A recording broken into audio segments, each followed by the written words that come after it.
사무엘상 16장 6절로 13절 구약성경 434쪽 제가 말씀을 봉독하겠습니다. 그들이 오매 사무엘이 엘리압을 보고 마음에 이르기를 여호와의 기름 부으실 자가 과연 주님 앞에 있도다 하였더니 여호와께서 사무엘에게 이르시되 그의 용모와 길을 보지 말라. 내가 이미 그를 버렸노라. 내가 보는 것은 사람과 같지 아니하니 사람은 외모를 보거니와 나 여호와는 중심을 보느니라 하시더라. 이새가 아비나답을 불러 사무엘 앞을 지나가게 하매 사무엘이 이르되 이도 여호와께서 택하지 아니하셨느니라 하니 이새가 산마로 지나게 하매 사무엘이 이르되 이도 여호와께서 택하지 아니하셨느니라 하니라.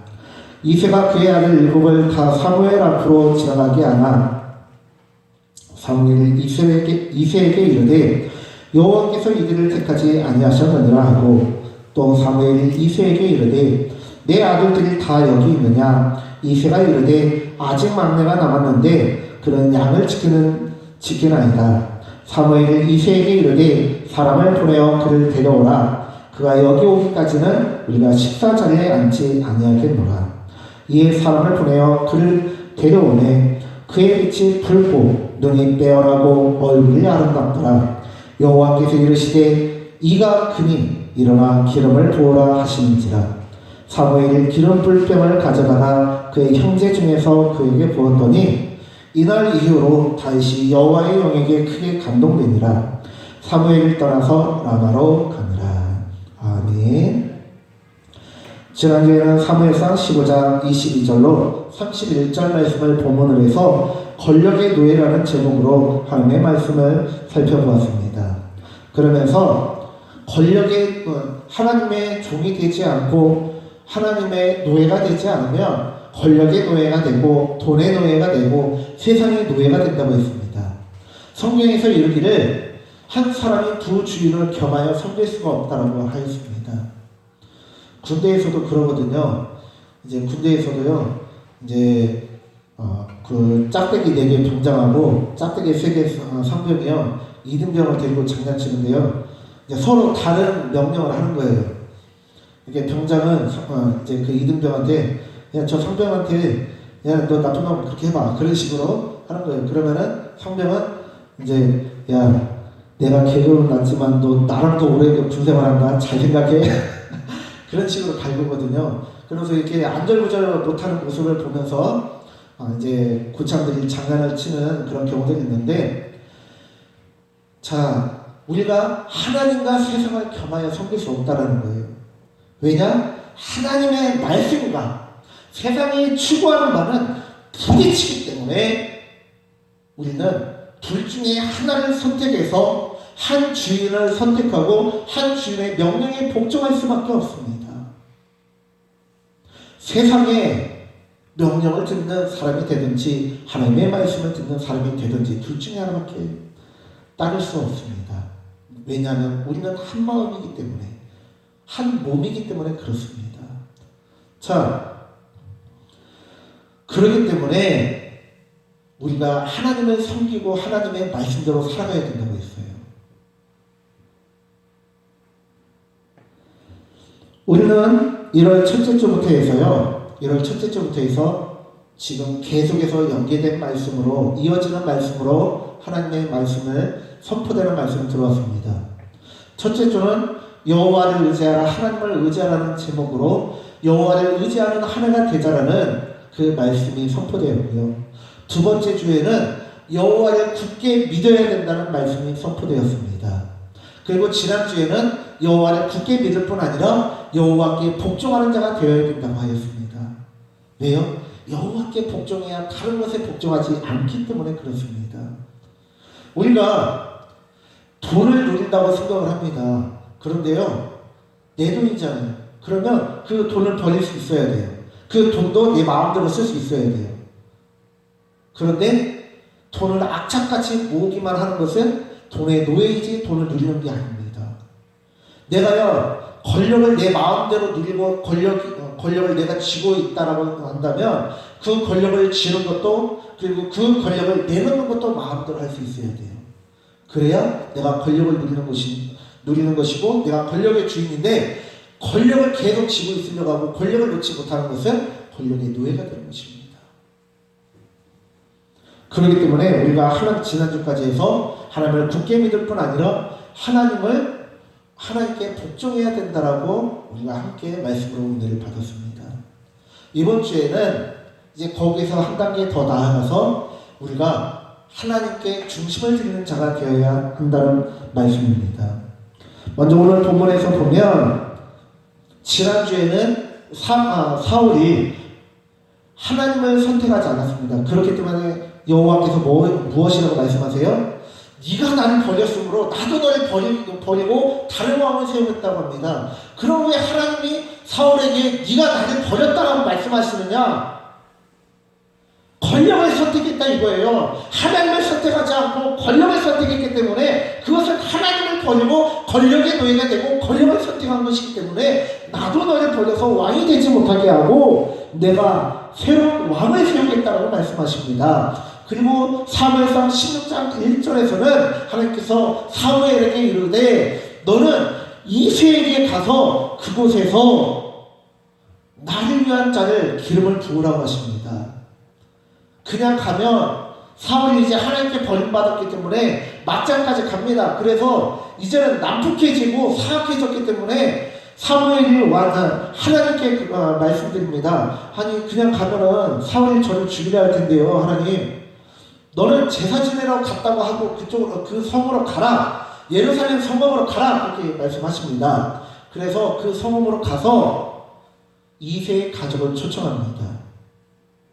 그리고 오늘 본문이 시작되는데요. 엘리압이 옵니다. 첫째 아들 엘리압이 오는데요. 딱 보자마자 사무엘이 역시 하나님이 택하신 자답다. 왜요? 한눈에 봐도 평범하지 않고 비범하거든요. 탁월하게 생겼거든요. 굉장히 지혜롭게 생겼고 굉장히 싸움이나 그런 것도 잘하게 생겼고 지도력도 있게 보입니다. 그래서 무릎을 치면서 하나님께서 세우신 자답다라고 생각했는데 하나님께서 무엇이라 말씀하느냐? 아니다! 라고 말씀하시는 거예요. 왜요? 사람은 외모를 보거니와 하나님은 외모가 아니라 중심을 본다는 거예요. 마음을 본다는 거예요. 히브리어로 레브가 마음이라는 뜻이거든요. 그 마음을 보신다라고 말씀하십니다. 그러면서 내가 이미 그를 버렸다는 거예요. 엘리야도 자기가 탁월한 거 알아요. 자기가 똑똑하고 잘생기고 키도 크고 출중한 거 알아요. 그렇기 때문에 하나님을 온전히 바라보는 그 마음이 없었다는 것입니다. 첫째 아들 엘리압이 탈락합니다. 둘째 아들 아비나답이 탈락하고요. 셋째 아들 삼바가 탈락합니다. 그렇게 일곱이 줄줄이 하나님의 기름 부으신 자가 아니라 그냥 지나쳐 가게 됩니다.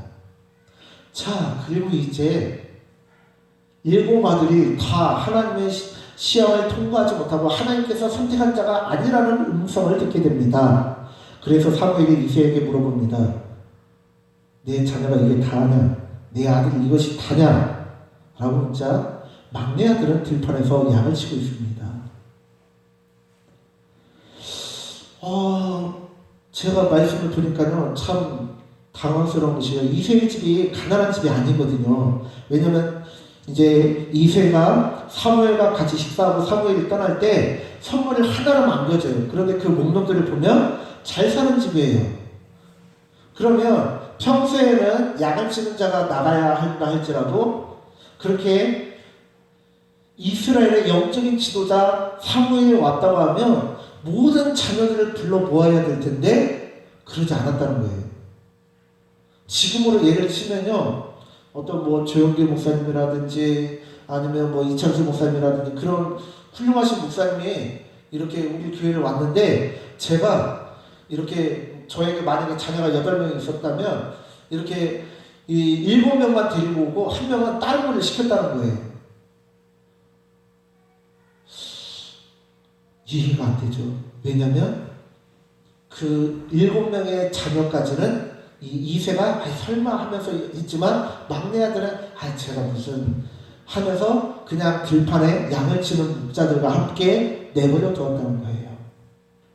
자, 그런데 그가 들어오자 하나님께서 그에게 기름을 부으라고 하십니다. 왜요? 다윗은 그 마음이 하나님께 바쳐진 자였거든요. 자, 말씀을 넘겨주세요. PPT 넘겨주시면 중심으로 해주세요. 자, 중심이 뭐예요? 가운데 중에 마음 심자입니다. 마음의 중심을 하나님께 드렸다는 거예요. 또 넘겨주세요. 근데 충자 좀 비슷하지 않습니까? 또 넘겨주세요. 충자는 중심을 세로로 하면 충자잖아요. 가운데 마음의 중심을 하나님께 드렸다는 것입니다. 그렇다면 왜 하나님께서는 하나님 앞에 마음의 중심을 드리고 충성된 자를 찾으시느냐? 하나님께서 모든 자를 다 사랑하세요. 사랑하시지만요, 하나님께서 지도자로 세울 때는 어떻게 하시냐? 하나님만 바라보고 하나님만 집중하는 사람을 선택하십니다. 왜요? 지도자는요, 그만큼 아프거든요. 피 흘려야 하거든요. 여러분, 다윗이 왕으로 기름 부음 받고 그의 인생이 어떻게 됐습니까? 바로 왕의 계승자로서의 삶을 살아갑니까? 아니요. 도망자로서의 삶을 살아갑니다. 왕이 그를 죽이려고 창을 들고 다윗에게 던집니다. 몇 번이나 그런 일이 반복되었습니다. 그런데 여러분, 보통 사람들 같았으면 어땠을까요? 다윗이 누구와 싸워서 이긴 역전의 용사죠? 골리앗. 어떤 분은 순간 착각해가지고 삼손이라고 하는 것도 있어요. 근데 삼손이 아니고 골리앗이에요. 자, 골리앗과 싸워서 이긴 역전의 용사입니다. 구척 장신이라고 하는데요, 거의 3m 가까이 되는 거인이에요. 우리나라에서 제일 큰 사람이 최영만인데, 최영만하고 저하고 싸운다고 보세요. 그리고 최영만이요, 그냥 이렇게 제 머리를 손으로 이렇게 하면요, 그냥 끝나요. 아무것도 못하고 이러다가 끝나요. 근데 최영만을 한 손으로 제압할 수 있는 게 골리앗이에요. 그런 골리앗을 이긴 사람이 다윗인데요, 사울이 창을 던졌을 때 보통 사람이었으면, 그리고 제가 다윗이었다면 저는 그 창을 뽑아서 다시 사울에게 던져서 죽였을 거예요. 그게 일반적인 사람들입니다. 그런데 다윗은 그렇게 하지 않았어요. 왜? 사울은 하나님께 기름 부으심 받은 자이거든요. 하나님의 종이기 때문에 내가 손대지 않고 내가 죽지 않았다는 거예요. 심지어 사울이 자신을 아예 죽이려고 했을 때 도망자 생활을 하는데요, 사울이 군대를 이끌고 몰고 와서 다윗을 죽이려고 합니다. 그때 다윗이 2번이나 사울의 옷자락을 잘라내면서 증명을 합니다. 이것이 누구의 옷자락입니까? 왕의 옷자락이 아닙니까? 내가 이 옷자락을 잘라낸 것처럼 당신의 목을 잘라내고 당신의 생명을 취할 수 있었지만 나는 취하지 않았습니다. 왜요? 하나님을 향한 충성이 있었고 하나님을 향한 중심이 있었다는 것입니다. 저는요, 처음 신학교를 갈 때요, 어떤 마음이냐면 정말 주님을 위해서라면 내가 죽을 수 있다라는 생각을 했습니다. 주님을 위해서라면 아무리 힘든 일이라도 할 수 있을 거라고, 있다라고 다짐하고 결단하고 자신도 있었어요.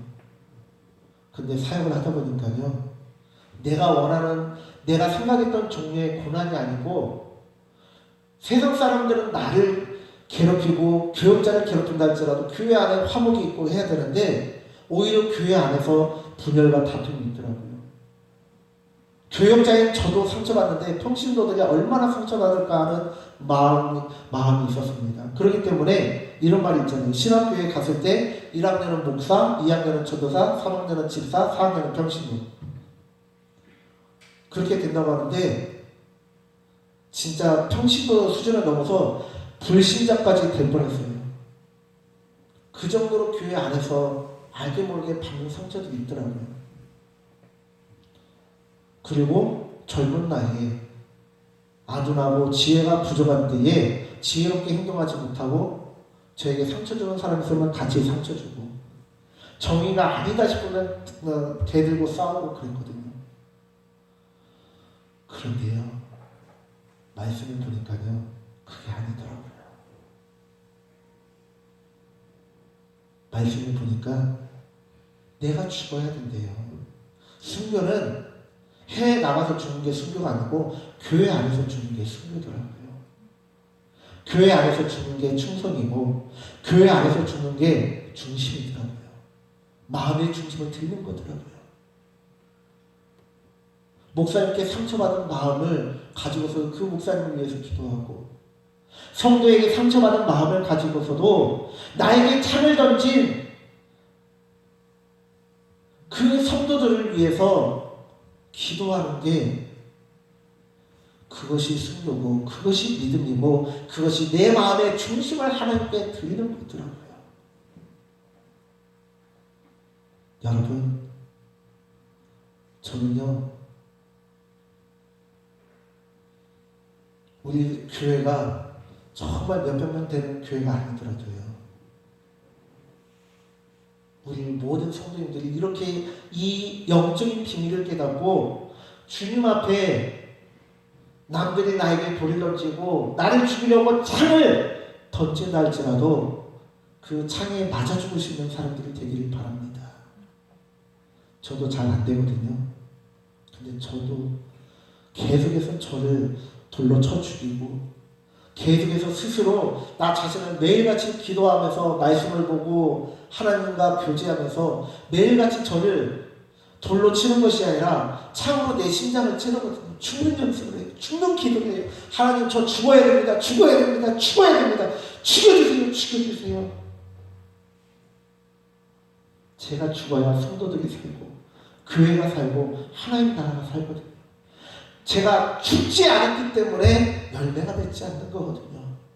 주님, 저를 죽여주세요. 그렇게 기도합니다.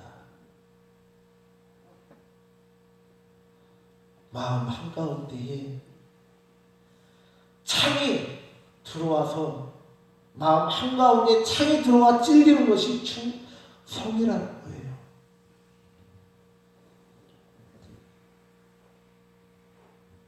여러분, 교회가 부흥되려면 어떻게 돼야 되는지 아십니까? 제가 제 가슴에 창이 찔려야 되고요.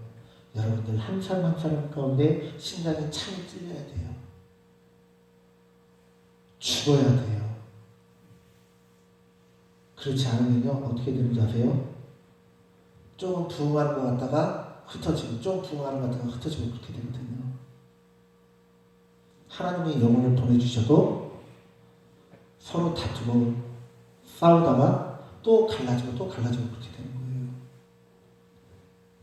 그러기 때문에 지도자가 된다는 건요, 세상의 지도자가 되는 거는 영광을 얻고 부귀 영화를 얻고 이득을 얻는 것이라면, 하나님 나라의 지도자는 그게 아니에요.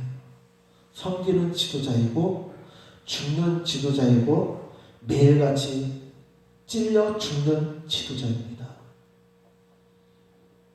그리고 그 본을 목회자가 먼저 보여주고, 목회자가 먼저 죽는 본을 보여주고, 목회자가 앞서서 죽고, 그 뒤를 이어서 장로님이 죽고 검사님이 죽고 안수집사님이 죽고 모든 성도가 죽어야 되는 줄 믿으시기 바랍니다. 부흥은 2차적인 거예요. 부흥은 2차적인 거고요. 우리가 먼저 죽어야 돼요. 내가 먼저 죽어야 되는 거예요. 내가 먼저 죽어야 하나님께서 나를 마음껏 쓰실 수 있고, 내가 먼저 죽어야 하나님께서 나에게 마음껏 복을 주실 수 있거든요.